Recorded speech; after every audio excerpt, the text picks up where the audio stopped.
Hello, welcome everyone. I'm Patrick Cunningham, and along with Judy Colby-George, we'll be your moderators for this month's virtual MEGUG Brown Bag Lunch and Learn. We are using a new webcasting tool, well, new to us, Zoom. So if we mess up or something's a little funky, please just let us know. You should be able to chat to us using the group chat. You should be able to see my PowerPoint right now, and I guess you can see our cameras as well. But all attendees should be in listen only mode. And if you have any questions or any comments or anything like that, like for instance, Taya said, we all look good. So that's a good comment. If you have any good comments or bad ones, I guess, just put them in the chat. Any questions or anything at any time. This is meant to be kind of a casual brown bag lunch and learn. We just have to do it over the web these days. We're excited to be hosting this once again. Today's topic is analog GIS in the digital age, a municipal archive and its interconnection with a modern GIS. So our guest speaker is George Carhart, who's an engineering archivist with the city of Portland. A little bit of background on the Maine GIS user group.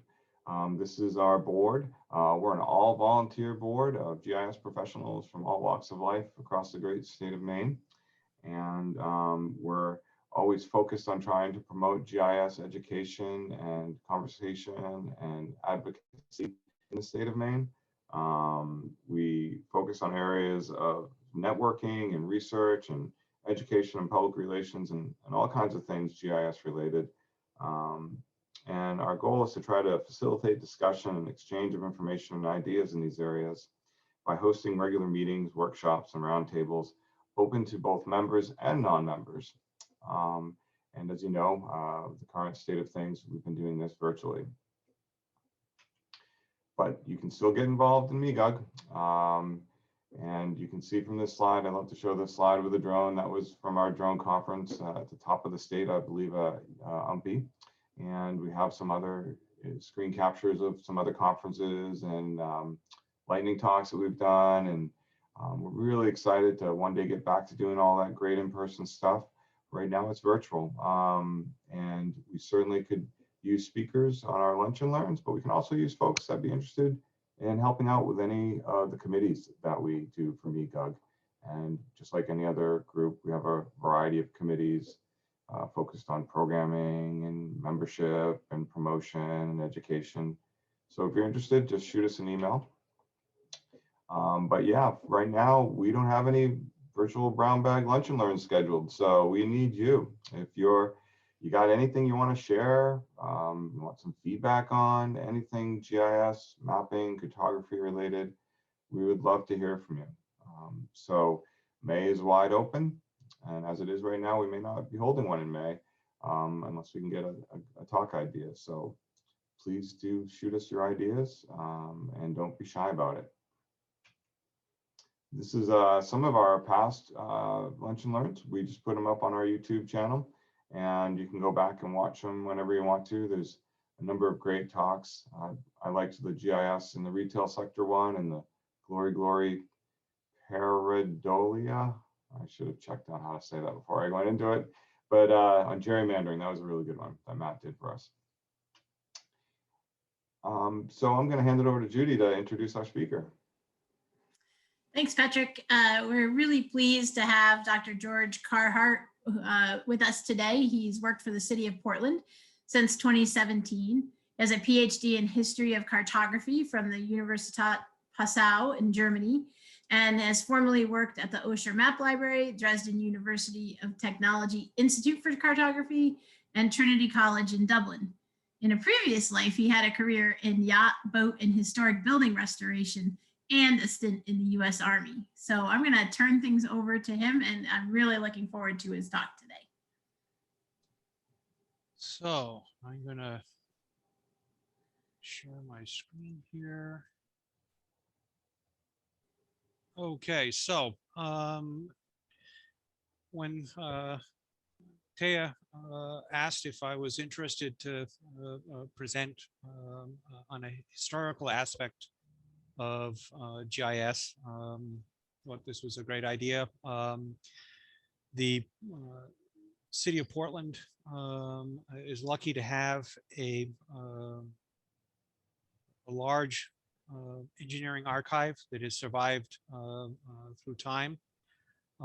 And also the fact that the city of Portland is one of the oldest cities in the US. It's 389 years old. That's with the first settlement of the peninsula here in Portland.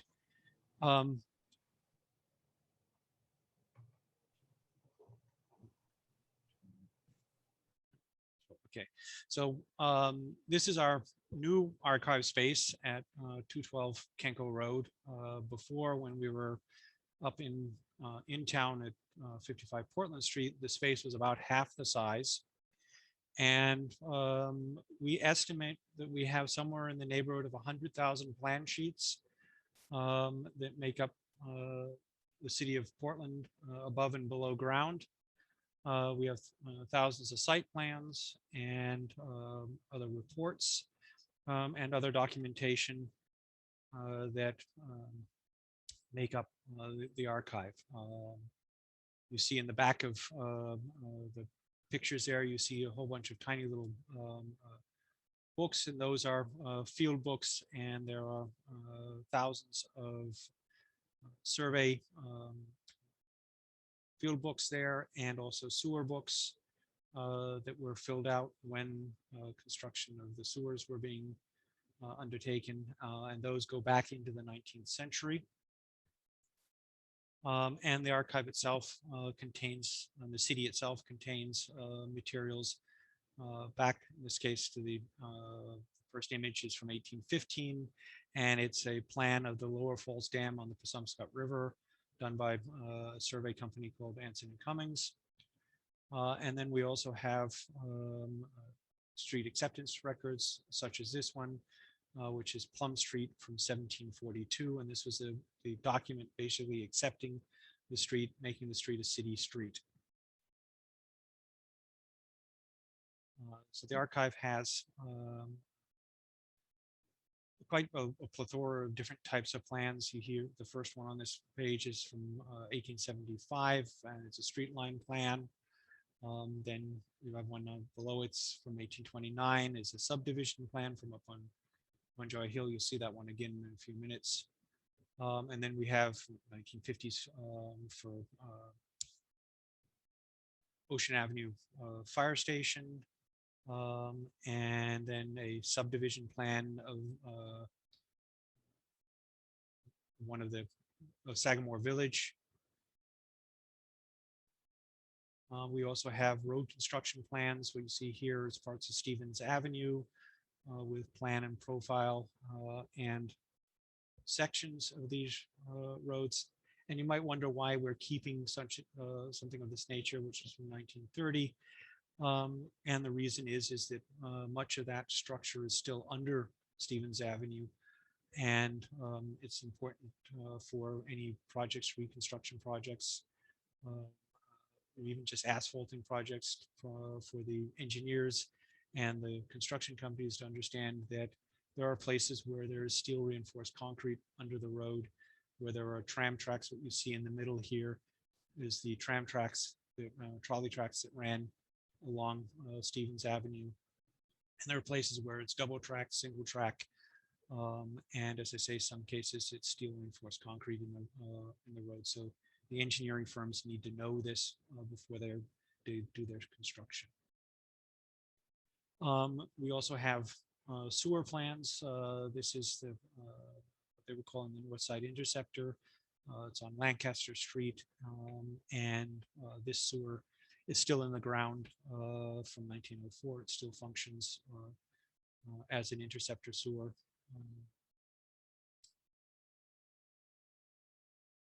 And then we also have a number of plane table survey maps. This is a set that deals with the area off Peninsula, East Jering and Westbrook, or what was Westbrook at that time, not Westbrook today, but this is the USGS plane table survey done of that area. And what we're looking at here is part of Back Cove. And what's interesting here is Baxter Boulevard is not there.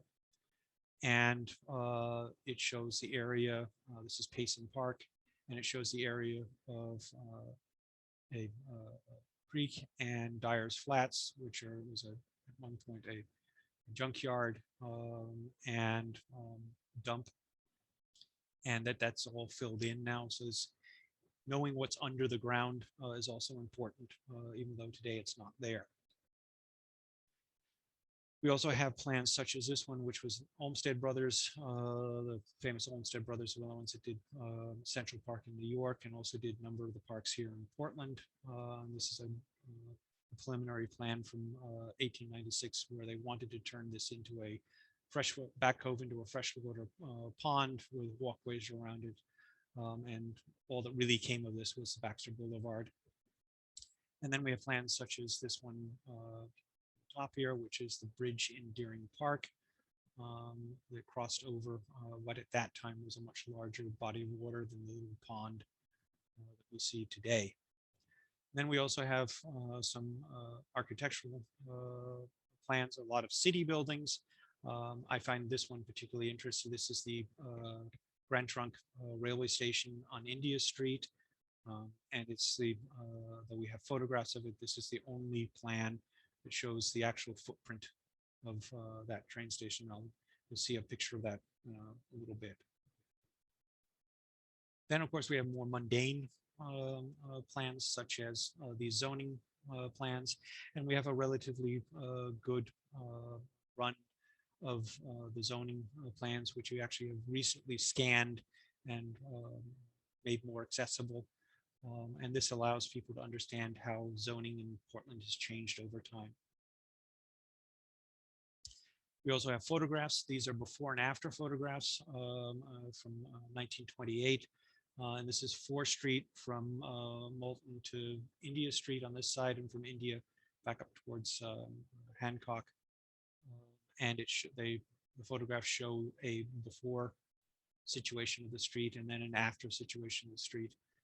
And here the streets, it's paved with pavers that have gotten worn, and they've replaced the pavers and redone the sidewalk.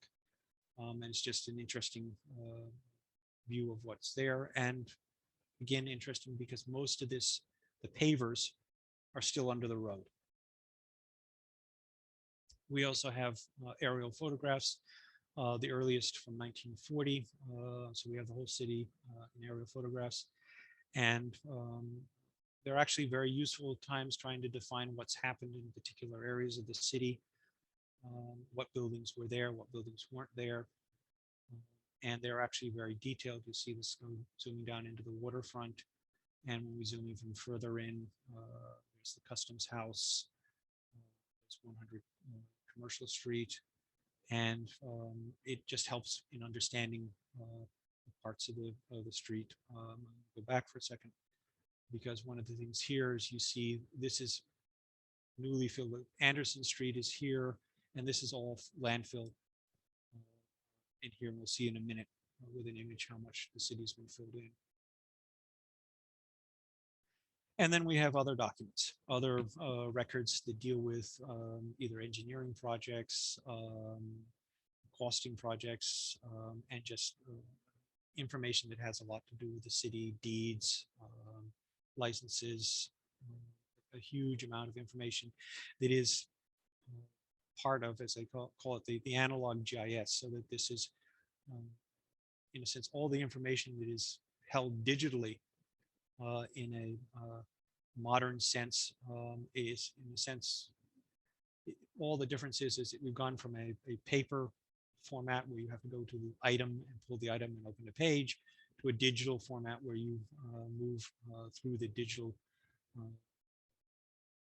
network to an item in your server. Now, we've been scanning plans for quite a long while, and recently got a newer high quality scanner that allows us to scan items that are difficult and are not just paper thickness. A lot of our items are on heavy linen paper on linen, and they don't go through the old scanner. This is the old scanner which was just set for paper.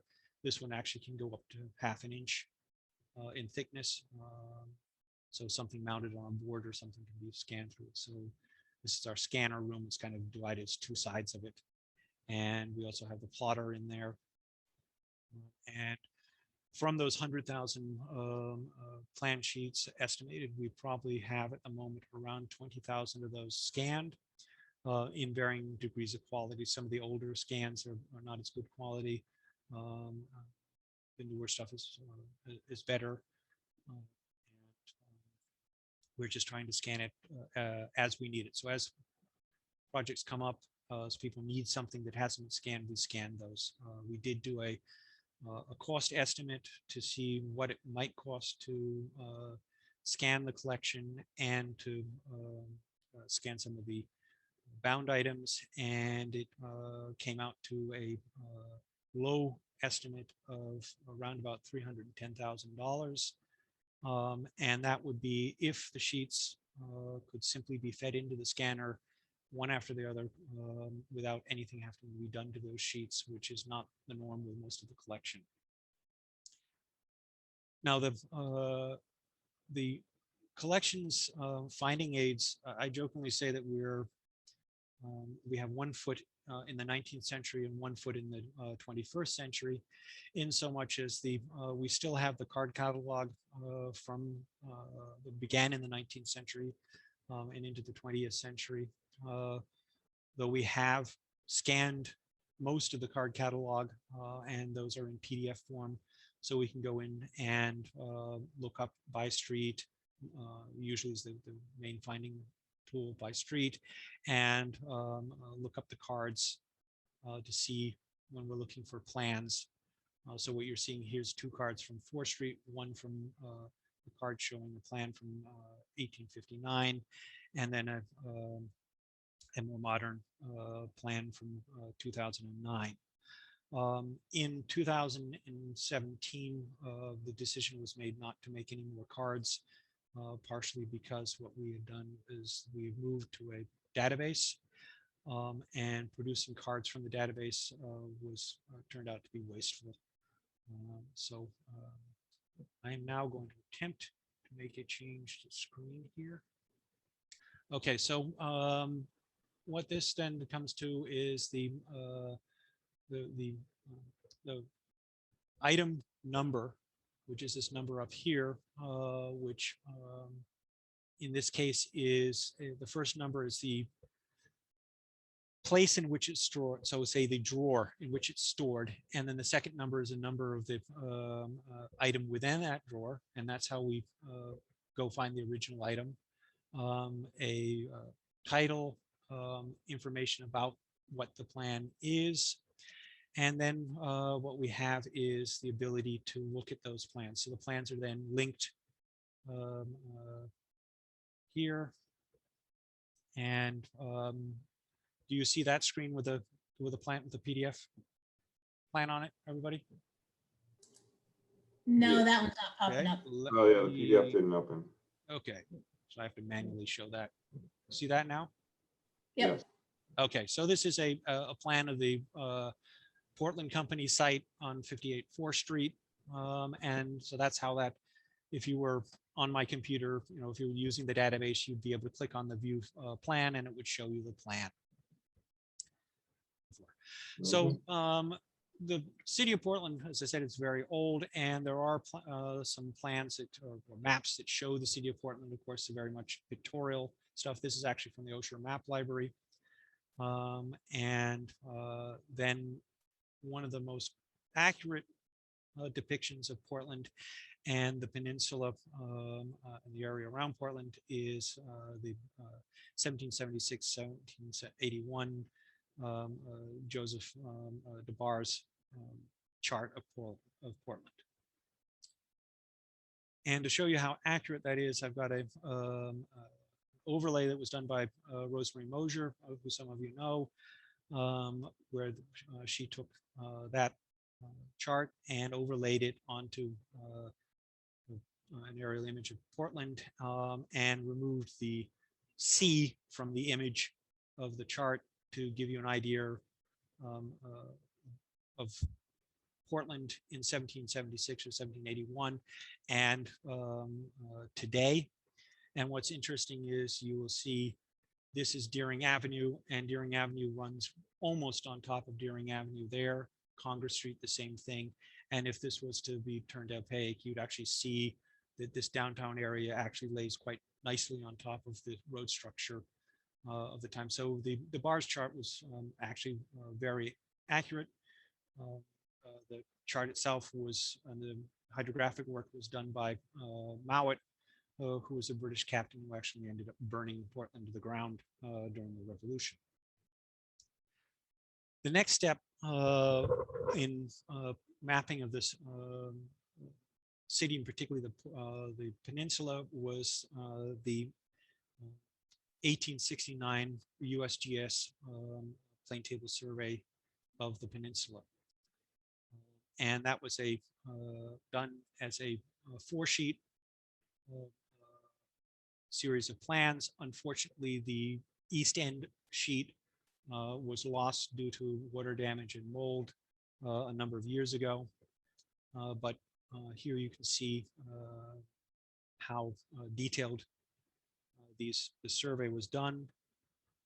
And we still use it today. You get his information, the background, what was in particular areas, why particular areas are the way they are topographically. And to give you an idea, Kevin Denault, some of you may know, standing in front of the central sheet, which is the downtown sheet. And that gives you an idea how big those were. Those were then turned into the 1870 chart of Portland Harbor from the USGS. And this is actually quite a large sheet and has a huge amount of detail. And the city used this as their base map for a lot of their city mapping. They would take they bought up a whole bunch of these and took them and did statistical information on, drew other stuff onto them as a base map.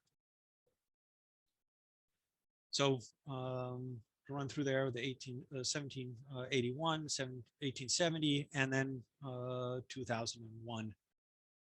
So just using a Google view of Portland, then to the GIS. So this is the city of Portland with the islands that belong or incorporated into it, and the actual boundaries of the city are shown here. Within those boundaries, we have a huge number of parcels. And those parcels are really what make up the city as far as its boundaries. And we see that as GIS under it, imagery under it. So we're going to take a look at one section of those parcels to explain how that parcel map, which is what that purple is was put together. So I want to zoom into part of East Deering. And what we see here then is further zoom in, and then the sheet on the right is one of the parcel maps. You see the sheet, it's sheet number 428. And so that was the analog version of the GIS parcel map. We had all these sheets that showed the different parcels on those. And those parcel map sheets were themselves derived from hundreds of parcel maps of subdivision plans, which you see laid out on this map of Portland on the right here. Do you know how many parcels there are in the city of Portland? I don't know. I guess the assessings for that. I don't know exactly how many parcels there are in the city of Portland, but it is literally thousands and thousands of parcels. Do you know when they introduced parcel mapping to Portland? Well, parcel mapping is I'm not sure exactly the date of the first parcel map sheets, other than we do have the 1882 Peninsula valuation sheets, which are the base to the numbering scheme. So I guess 1882 probably is the date that we can probably point back to. I'll be showing that in a few minutes. That's when a revaluation was done of the city. Sure. I wonder how they did taxing, property tax before parcels like that. That's a good question. Question for the assessor. I'm not sure on that. So Nasser is on, and he says it's about probably like 22,000 parcels. So there you go. Yep, super. Thank you, Nasser. Anybody that has input that like that who's from the city, or anybody else that might know something I don't know, feel free to pipe in. So this sheet 428 is actually made up of a couple of sheets that depict subdivisions that were where a property owner owned the land and subdivided and recorded those subdivisions at the Registry of Deeds, and that's also partially how the streets come about. So what we have is here two sheets that are actually part of that same parcel, the subdivision area, and this also can cause some grief because there are multiple recordings of sheets that overlay and sometimes are slightly different. If you notice this here, which is a graveyard, is slightly different in its form and bounds in this sheet than in this sheet. And then you'll notice that that this is different from what we had here. So this was changed. This whole piece of land was purchased. I believe this is a Portland housing development in here.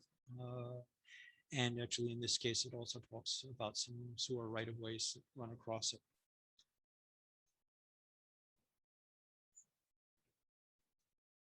And then within the GIS, all of those, the parcels are given, they all have taken their parcel numbers, which are done by a chart, block, and lot number.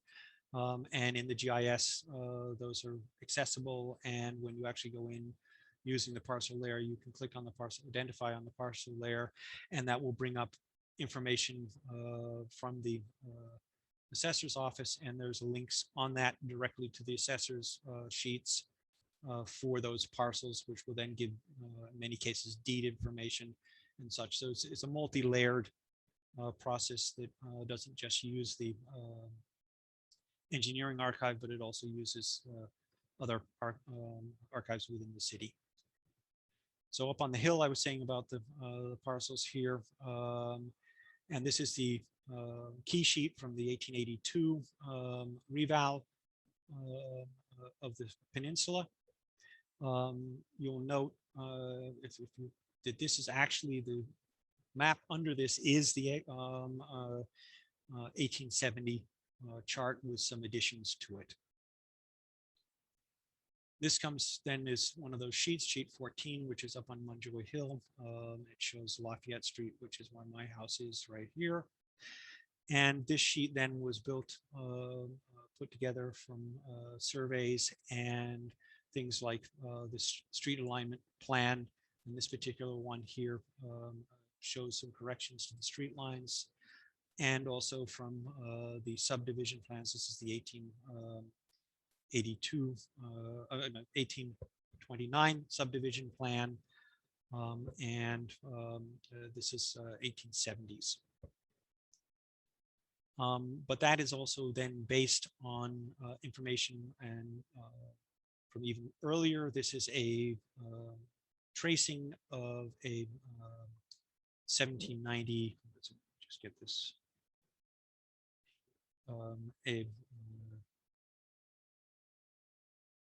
Excuse me a second here.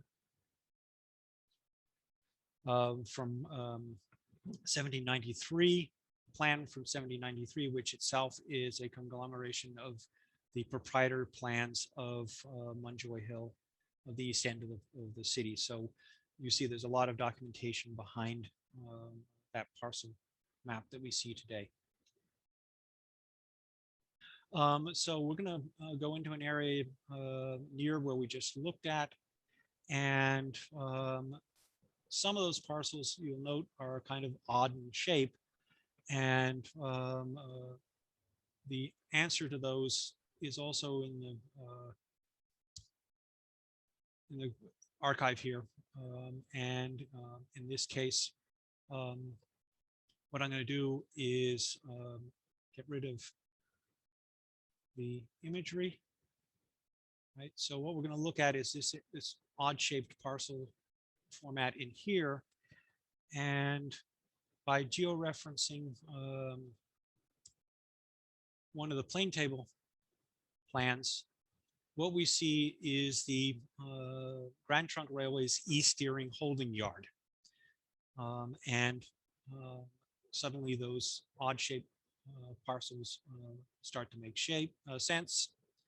And we can even go further in detail because we have from 1917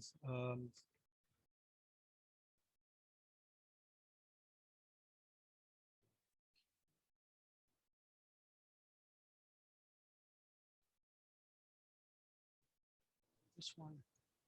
So what we have here is a scan of the 1915-17 track and easement plans the federal government required all railways in the U.S. to produce to show their the railway tracks and their holdings. And if we zoom in on it, we can see that it's actually quite detailed information-wise. But that was just to explain why the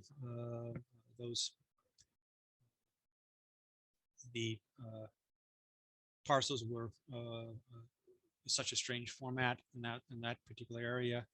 And if I turn the imagery back on, what we see, and then turn off the steering yard, what we see is the only remnant of that yard that is still in existence today is the roundhouse, locomotive roundhouse, which is actually used by MDOT and a number of businesses for their office down here in Portland.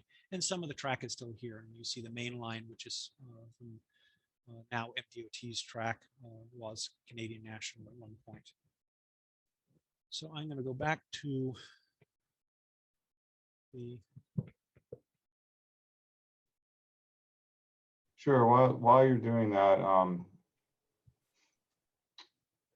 someone asked, what program database do you use for the plans index?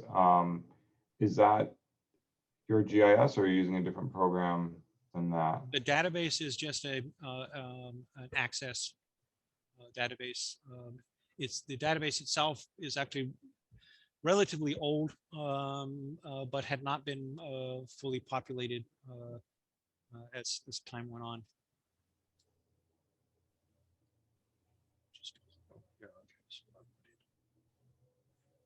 So back to your question, yes, it's access database, and there are other databases that we could probably use as well, even archival ones. But that was set up again before I was here, and it was set up at a time that, because the way our collection is accessed is a little unique. It's different from other archives. So some of the standard archival databases may not have worked for us. And they also tend to be rather expensive when it comes to making them your own database. The charges for doing that can be quite astronomical. It is unique, but rather simple in the access. And we weren't at the moment planning to go public with that. There is talk down the line, but owing to the fact that some of the information has to be curated as it goes out, because you have multiple sheets that talk about the same area of the city, and those sheets, some of the information is pertinent, is correct, and some of it's not correct. So it isn't as simple as letting everybody just pull their stuff up, say surveyors or construction people just go in and dig everything out and say, okay, this is all right. Some of it has to be explained as we pass out the information. So that's one of the reasons we're still on that access database. So what you're seeing now on the screen, I'm assuming everyone's back to my PowerPoint. Yeah, so this is the plane table, 1901 plane table sheet that we were seeing with the East Deering holding yard in there. And clearly missing 295, which runs through here. Interestingly enough, this point here had a ironworks, iron foundry on it. This is Martin's Point Hospital is up here, the Marine Hospital. And this is then that the sheet from the Grand Trunk's holding yard from that 1917 sheet showing the property. And what it does is it has deed references. This is all deed references to the property underlaying the yard. And some of that property still belongs to the railway companies in such as they exist today. There's a property piece down here that the original railway was actually the Atlantic and St. Lawrence, and this property down here belongs to a subsidiary of that, which is the St. Lawrence and Atlantic Railway, which still exists, and that piece of land in there still belongs to them. Now, I mentioned about above and below ground, and I showed you the sewer plan for Lancaster Street earlier on. And what the GIS does is it doesn't just show the city above ground, but it also shows the city below ground. And the city of Portland has probably, as of cities in the state, the largest sewer network and storm drain network. And that's what you're seeing in this case in green and over here in yellow, as the city is working on its process of separating these storm drains in the sewers. And what we're going to looking at is the sewer here, which is the Lancaster Street interceptor, or north side interceptor, as it was called when it was put in. And this, if we go in and click on that, we get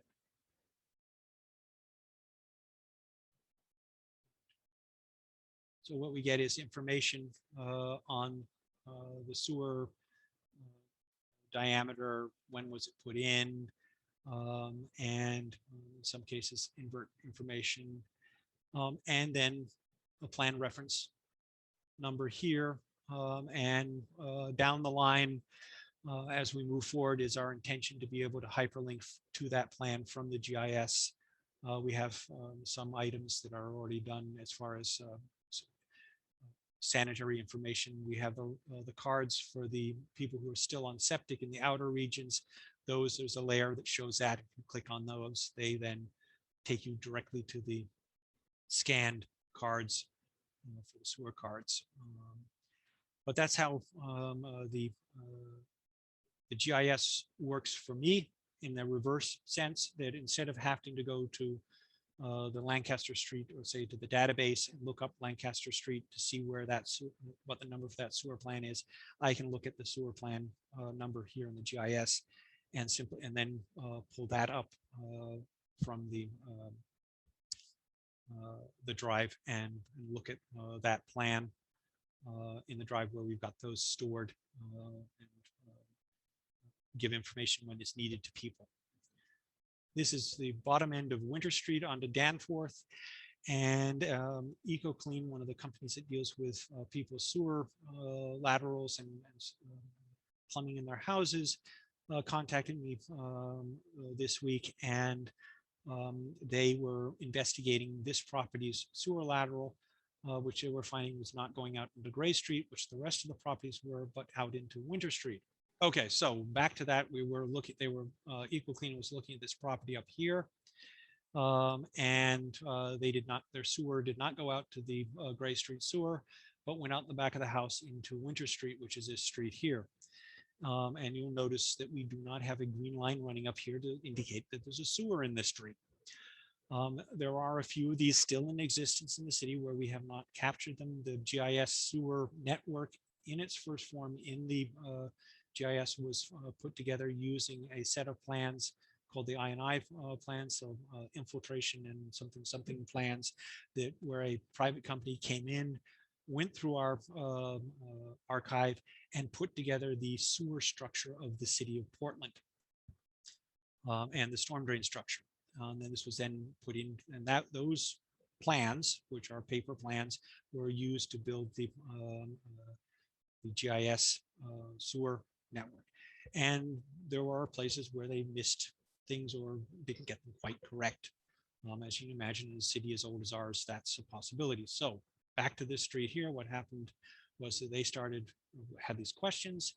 My next step after they explained what they'd found, which was that they went down their sewer line and they with a camera, and they found a structure which was not visible in the street. And this is actually what you're seeing here is a brick structure with a pipe going out of it. You're in the pipe coming into it, and this had a slate roof on it.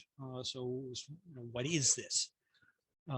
This was on the ground. They were able to map it with because their cameras has a transponder that tells them where they are in the street.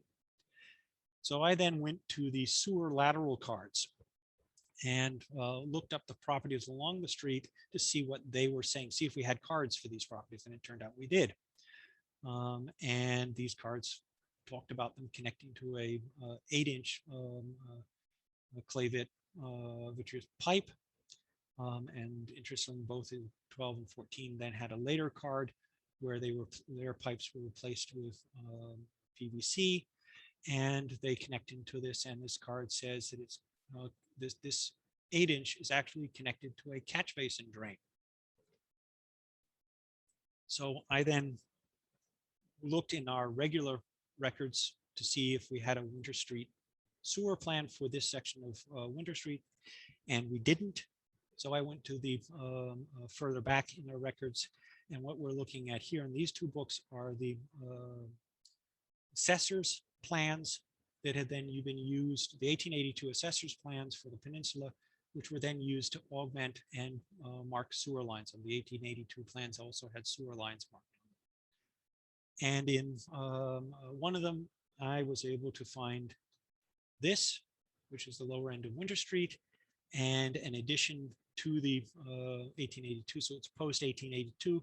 We see a sewer line, unfortunately doesn't tell us much about it, and what appears to be some kind of brick something at the end of it.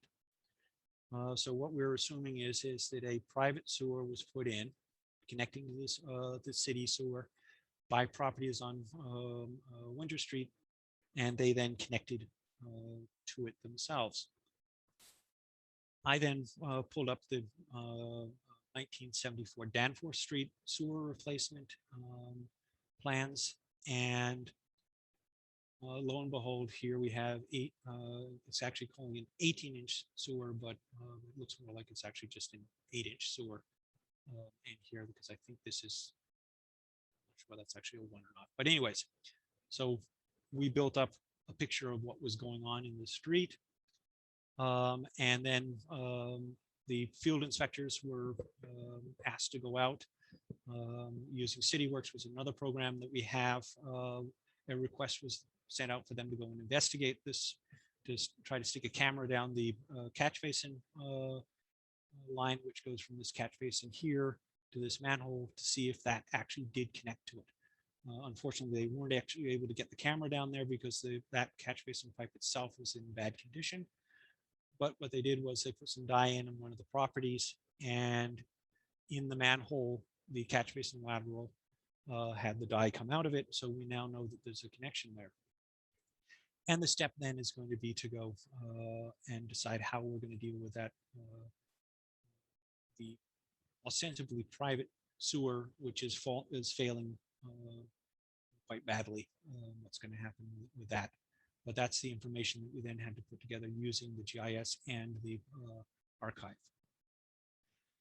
One last thing I want to show before we finish off today is something I found very interesting when we were georeferencing the track and easement plans, was just how accurate those track and easement plans were. So what we're looking at is the west end of the peninsula, and we're going to be looking at this area where the train, say the Union Station was, that was knocked down, I believe, in the 70s. And we're going to look at a plan which we georeferenced in there. And that is this plan here in its actual form, which is a blueprint. And this is it inverted because it makes it easier to look at for the GIS. So we've scanned it and then inverted so we're on the black line. And then on this particular plan, there were two monuments marked, and we using the monuments to georeference, using as few items as possible so we don't distort what we're georeferencing into the GIS. We decided to use those monuments. And those monuments are the one on A Street, which you can actually see in the imagery, you can see the monument cover, which is the metal cover. The monument's down inside there, which you see in the sidewalk here, and that's on A Street. And then up on Danforth and Vaughan, there's another monument there, and you can see that. So these were visually, we were able to visually see those in our GIS image, the imagery that is behind the GIS. And we georeferenced that plan to that. And to show you how exactly that plan then fits in and how incredibly accurate the plan itself was, if I now bring that plan in on top of this building here, which was part of the Central Maine Railways office building, the railway tracks were in here, the train station was over here. And if I now bring that in, you'll notice, zoom back out, you'll notice that building footprint in the drawing sits right on top of the actual building as it stands today, and fits nicely within the parcel plan. The same thing here, and there's a little bit of disparity, but that is how we use those. And one of the reasons these are important, we've just had a parking garage being built down in here. And as they were building their parking garage and surveying for it, they were finding a number of pipes in the ground. And what those were the track drainage plans. And that's what you're seeing in these catch basins, this network in here. And some of the network actually over here is still in place as it goes across, in this case, over the railway lines and into the Cumberland County Prison area. And so these plans are relevant today. They show stuff that may not be in use, but are in the ground, so that when a excavation firm starts to digging up and they hit something, we can go in and say, oh yeah, okay, that's what this was. So that the archive is still very much relevant. And that is basically what I have to do for today. Thank you for listening to me, and I hope this was educational and that you've gotten something out of it. Thanks, George. That was very interesting.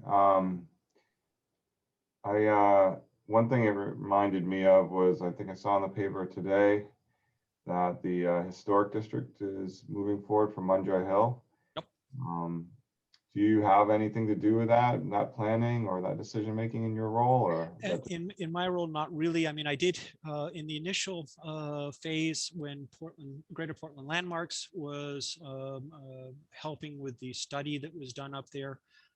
They came to me for the street acceptance documents, so we could understand when the streets up on the hill were accepted, and also some of the street line plans, information of that nature, so they get a feeling, an understanding for when the hill, what parts of the hill developed and when they developed. I have, as far as anything else, I would have to have, to a degree, recuse myself from that, because my house is actually one of the houses that was an individual destination on the hill. It was built in 1849 up on Lafayette Street. So my side was simply giving information and not actually and I wouldn't have really had any say in that. But as you know, they have after a review, after first saying no and then reviewing it, it has been actually accepted for the up there. And we also have, other information that helps with that kind of stuff throughout the city. That's great. We've got, looks like we have a question from Nasser. I'm going to see if I can unmute you, Nasser, and you can ask it yourself. Go ahead, Nasser. All right. How are you doing, George? Fine, thank you. How are you doing, Nasser? Good, good. Great presentation. On my first day of Ramadan, I had the power to listen to this. So I applaud you, and I probably applaud myself too thus far. And excellent, excellent one. I think the data that you have, I got two questions. One, you have outlined some beautiful maps and the overlays with historical maps. And I think when you talk to your GIS team, it's relatively easy, learning GIS more and more to make a story map out of it at some point. And the question that Patrick asked about historical map, I was involved with Debbie in the planning department to make that map, and it changed shapes and boundaries based on studying the individual houses in that area many times. So that map boundary was not made overnight. So the maps and the information you presented, I think, is beautiful for large projects such as the is wharf that's on sale in downtown that's been there for over 160 years or maybe more. And for any developer to look at that and purchase that, they really have to look at your map, your data, to see if that wharf actually can hold the weight engineering-wise and so forth. So do you agree or disagree that what you have in the archive is pretty much worthwhile for large development, but not necessarily a 10,000 square parcel? Agree or disagree? No, I don't. We can down to the lower, the smaller parcels, such as the what you were talking about there with the wharfs, because we have plans, we have information within the archive about not just the parcels on the wharfs, because some of those wharfs are not just one parcel but multiple parcels. But we also have, in some cases, a history of those wharfs. For some of them, we even have structural information on the wharfs, particularly the ones that were at one time in possession of the city. We have information where, for example, those track and easement plans, right? We have track and easement plans up onto the wharfs where the railway tracks run onto the wharfs, right? And in some cases, there are tracks still under the ground on the wharfs, right? So, and we also have sewer information on that. It can be hit or miss. Sometimes we have it, sometimes we don't. But there is information within it where the subdivision plans that I was talking about, or the site plans that I was talking about, have information on particular sites. And that sometimes we go in. We are particularly interested from any of these sites in how do those sites connect to the city. But that's not to say that we don't actually have other information on the sites and what's in the ground on the sites. I'm thinking of Thompson's Point. There's a lot of work been done down there, particularly with the sewers and stuff. And we have sewer information from old site plans from that area. And the same thing goes throughout the city. The cities out on 55 Portland Street, actually behind 55 Portland Street, was the old facilities building for the garage. And we had the information about what was in the ground as far as storm drainage and that kind of information. So we can actually help some of these developers understand what is under the ground on their sites as they're developing them. Great. Oh, did I answer your question, Nasser? Yes. Excellent. Thanks for the question, Nasser. Hope you're doing well.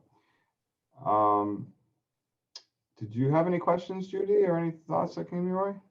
Yeah, I was wondering is there because this information just seems so valuable that other cities must have similar archives? Do they or don't they? And if they do you all get together and figure out how best to use your archives? Not a lot of cities. Actually, Portland has been unique in some ways. I do know, I don't know whether Rosemary Mosier is there, and whether she can say about the Lewiston or Auburn, where she worked, about their archive. But I do know from John Giles, who was up there, that much of their records at one point were lost, and some of it came back. But there are, you do have the, many places there are records that we have knowledge of here for the city that were lost in one of the city hall fires. In fact, actually, some of the plans that we have in the vault, you can see are smoke damage. So they were in the building when it had the fire. Luckily, it was in a purpose-made vault space that when the building had a fire, so much of this survived. But I have through the Maine Archives and Museums group, I've gotten with. Tried to get with people who might or might not have archives, and a lot of the times the archives are actually then in the municipal archives material has ended up in historical societies archives, because a lot of these towns they don't really have the same kind of structure that you have of the city of Portland as far as the materials, and there are regulations, there's state regulations from municipal archives. Most of the material in the vault here, which at one point people talked about, well, we can scan it and throw it away. And turns out, no, you can't. There's municipal laws regarding that. And a huge number of the plans here are permanent records, and they're permanent records in their hard form. To have those records in a digital form, and only in a digital form, the bar is very, very high for migrating the information from time to time to new programs, to the new standards. Whereas my joke that I have when I worked at the Osher Map Library, the oldest map they have at the Osher Map Library is from 1475, and you can still read it with the tool you were designed to read it with, which was the Mark I eyeball. I have plans from when I was doing design work, which I cannot read today because CAD has moved on so far that I can't read those plans anymore. It is so, but back to your question about other places, there are places that have materials, and if we hadn't had the COVID shutdown, the Maine Archives and Museums conference last summer would have probably had a small group talking about municipal archives moving into the digital realm. But as it stood, there was myself and Rosemary were the two actual people who worked in municipal archives, or in municipalities that had their own archives still. The other ones were people who were in historical societies that worked with their cities to maintain the material. Great, thanks. And John did add in that Lewiston DPW has a good collection like Portland, and Auburn also does have some materials in their archives. So. Yep. So one thing that came to my mind, which you probably know, but you were showing some of those overlays of the old maps, and they looked, so perfect. It's amazing actually to think that survey technology back then could be so good. The idea of the story map that some folks had mentioned, I would encourage you to consider making some transparencies too of the old maps, and then you probably have already messed with that. You can see it overlaid a little bit more clear. You can see things behind it. Yep.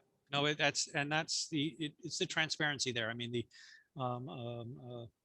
that's why we turned those blueprints into black lines, was to be able to do that transparency there. And it's working with which ones, how much transparency before you start losing the information on the surface as well. And that's something we're going to be doing. I didn't have time to in this, but we have a nice collection of sheets that explain the filling of Back Cove, Back Bay, Back Cove, because